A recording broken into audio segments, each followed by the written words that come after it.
Bonjour tout le monde, nous discuterons des maladies infectieuses dans l'atelier d'aujourd'hui. Commençons. Voici notre table des matières. On parlera d'abord des infections. On discutera ensuite des différents types d'infections les plus communes, des causes d'infection, ainsi que des symptômes et des personnes à risque des infections. On parlera ensuite des différentes façons de prévenir les infections. Nous aborderons alors l'hygiène personnelle, le lavage des mains et comment éternuer et tousser en public en se protégeant. Commençons avec la première partie. Qu'est-ce qu'une infection? Une maladie infectieuse est une maladie causée par un pathogène ou ce qu'on peut aussi appeler un germe, comme un virus, une bactérie ou un champignon. En ce moment, vous avez probablement entendu parler du virus commun qui rend tout le monde malade, le virus COVID-19. Les pathogènes entrent le corps et causent des symptômes d'infection. Nous parlerons des symptômes bientôt. Les infections communes dont vous avez entendu parler est l'influenza, qui est la grippe qu'on rencontre à chaque hiver. Cette grippe est aussi causée par un virus ou une pneumonie, qui, elle, peut aussi être causée par un virus ou une bactérie. Quels sont les symptômes communs d'une infection? Le premier est une fièvre, ce qui veut dire une hausse de la température corporelle. Donc, si vous mesurez votre température avec un thermomètre ou que vous mettez votre main sur votre front, vous sentez la chaleur. Cela est un signe d'infection. Un autre symptôme serait de frissonner ou de se sentir froid. Même s'il ne fait pas froid à l'extérieur, vous avez des frissonnements ou avez froid. Cela pourrait aussi être un symptôme d'infection commun.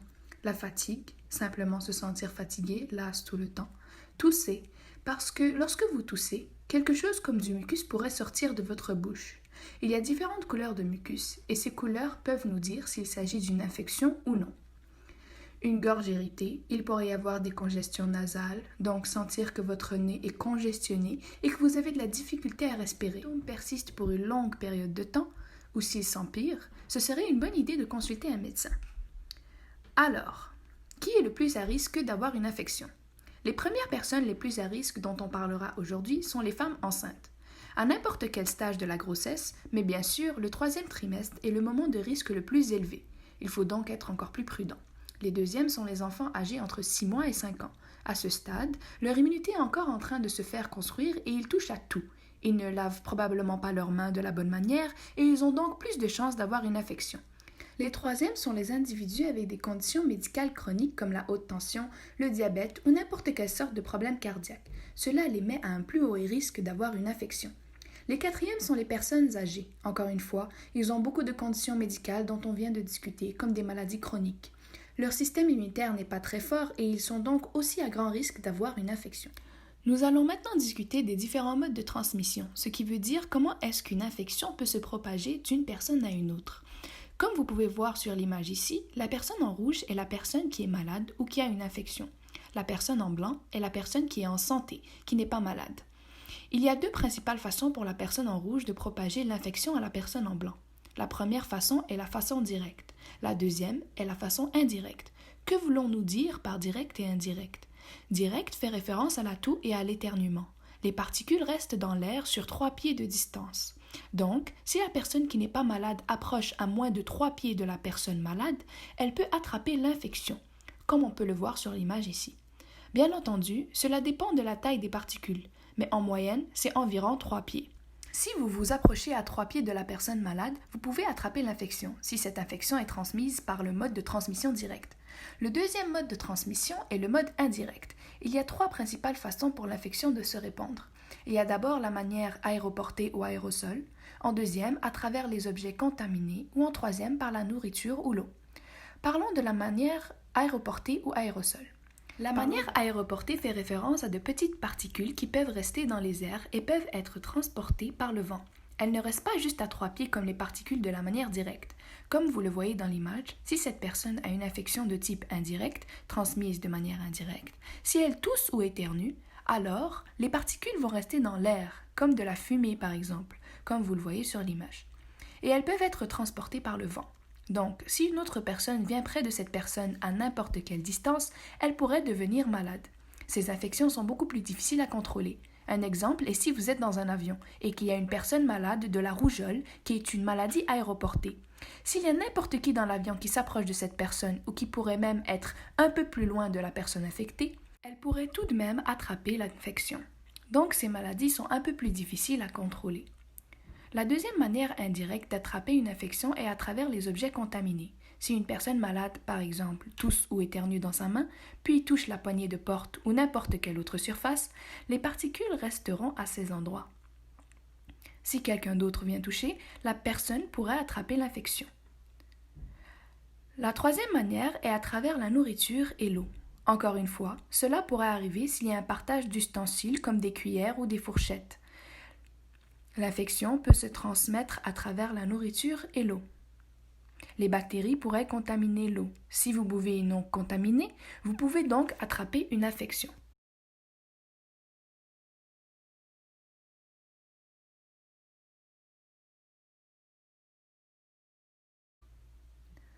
Discutons de ce qu'on a appris aujourd'hui.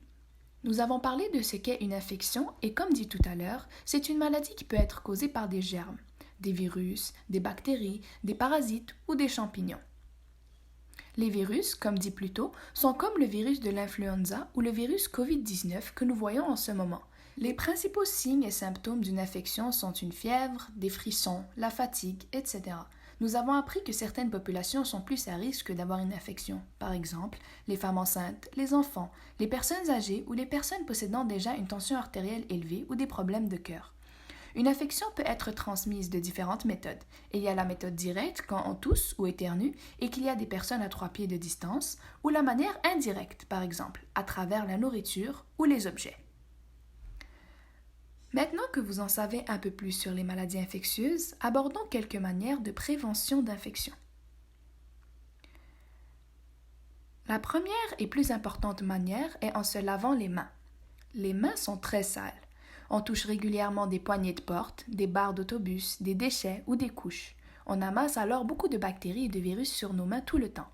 Se laver les mains avec de l'eau et du savon peut tuer presque toutes les bactéries et virus sur nos mains.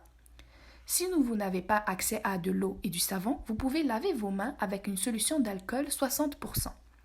Les désinfectants des mains tels que Purell marchent alors aussi bien. Il est important de se laver les mains pour un minimum de 20 secondes. Il est aussi important de laver toutes les fissures et plis de nos mains.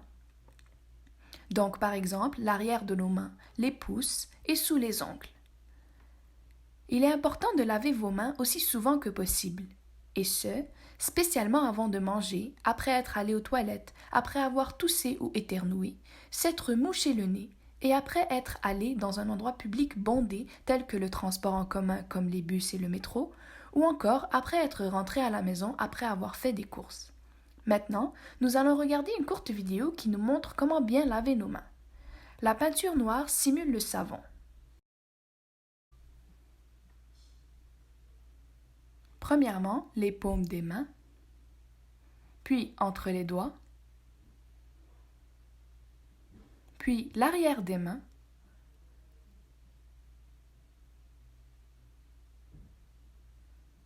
ensuite le bout des doigts comme ceci, puis les pouces, sous les ongles et finalement les poignets.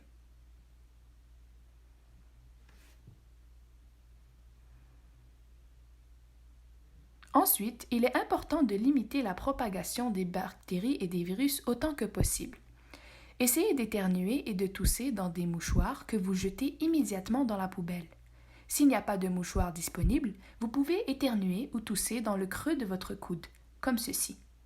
Puis, lavez ou désinfectez-vous les mains. Lorsque vous éternuez ou toussez, beaucoup de petites particules sortent de votre bouche, ce qui peut aller sur d'autres personnes et les rendre malades. Vous devriez essayer d'apprendre à vos enfants de faire la même chose. Aussi, essayez de ne pas toucher votre visage. Si vous avez des bactéries ou des virus sur vos mains et que vous touchez votre visage, ils peuvent aller dans vos yeux, nez ou bouche et vous rendre malade. Aussi, essayez de ne pas toucher des coupures ou des boutons puisque cela permettrait aux bactéries et virus d'entrer dans votre corps par votre peau. Finalement, vous devriez éviter de partager des items personnels tels que des ustensiles comme des cuillères ou des fourchettes ou des verres, ainsi que des produits d'hygiène personnelle tels que des brosses à dents ou des rasoirs. puisque s'ils sont malades, vous pourriez le devenir aussi. Si vous êtes malade, essayez d'éviter le contact avec d'autres personnes autant que possible. Maintenant, nous allons parler un peu des masques. Les masques peuvent être très utiles, spécialement si vous êtes malade, pour protéger les autres personnes et qu'elles ne tombent pas malades à leur tour. C'est aussi un bon moyen de se protéger lorsque vous prenez soin de personnes malades. Ou si vous travaillez dans un hôpital ou une clinique, par exemple. Il est maintenant aussi recommandé de porter un masque dans les endroits publics bondés, fermés, tels que le bus ou le métro. Je vais maintenant faire une petite démonstration de comment porter un masque. Lorsque vous prenez votre masque, vous devez toujours le prendre par les boucles pour les oreilles, comme ceci. Ensuite, vous devez les mettre derrière vos oreilles. Si vous avez un masque comme le mien, vous aurez une petite barre de métal en haut, que vous pouvez pincer pour que le masque prenne la forme de votre nez. Lorsque vous portez un masque, il est important qu'il recouvre votre nez et votre bouche. Donc, si votre masque est comme ceci, ce n'est pas bon, parce que les bactéries et virus peuvent encore entrer par votre nez et vous n'êtes pas protégé. Lorsque vous portez un masque, vous devriez éviter de le toucher, puisque vous allez vous salir les mains. Lorsque vous avez fini de porter votre masque, vous devriez toujours le retirer par les boucles pour les oreilles et éviter de toucher les parties sales du masque qui sont l'avant de celui-ci. Ensuite, vous devriez le jeter de façon appropriée. Après avoir enlevé votre masque, vous devriez toujours vous laver les mains avec de l'eau et du savon ou avec du désinfectant. Finalement, nous allons parler de comment laver la nourriture et les surfaces. Donc, les germes peuvent rester sur la nourriture comme les fruits et légumes. Il est donc important de les laver sous l'eau avant de les manger. Aussi, vous devriez toujours ranger la nourriture selon son type. Par exemple, la viande va dans le réfrigérateur, puisque si vous la laissez dans la chaleur, des bactéries pourraient croître dedans et vous rendre malade lorsque vous la mangez. Vous devriez toujours bien cuire votre viande, puisque la viande crue peut vous rendre malade. Vous devriez aussi faire attention à la nourriture expirée. Par exemple, si elle sent mauvais, a une mauvaise texture ou couleur, cela pourrait dire que la nourriture est pourrie et qu'elle pourrait vous rendre malade. Finalement, vous devriez régulièrement nettoyer les surfaces ou les choses que vous touchez souvent dans la maison. Par exemple, les tables, toilettes, jouets d'enfants, poignées de porte, télécommande ou téléphone portable. Pour ce faire, utilisez un peu de savon et d'eau. Ou un produit de nettoyage de maison que vous pouvez acheter dans un supermarché ou à la pharmacie. En résumé, pour prévenir les infections, vous devriez laver vos mains avec du savon et de l'eau pour au moins 20 secondes. Vous devriez tousser et éternuer dans le creux de votre coude. Vous devriez toujours nettoyer les fruits et légumes avant de les manger. Et finalement, vous devriez nettoyer les tables et téléphones régulièrement.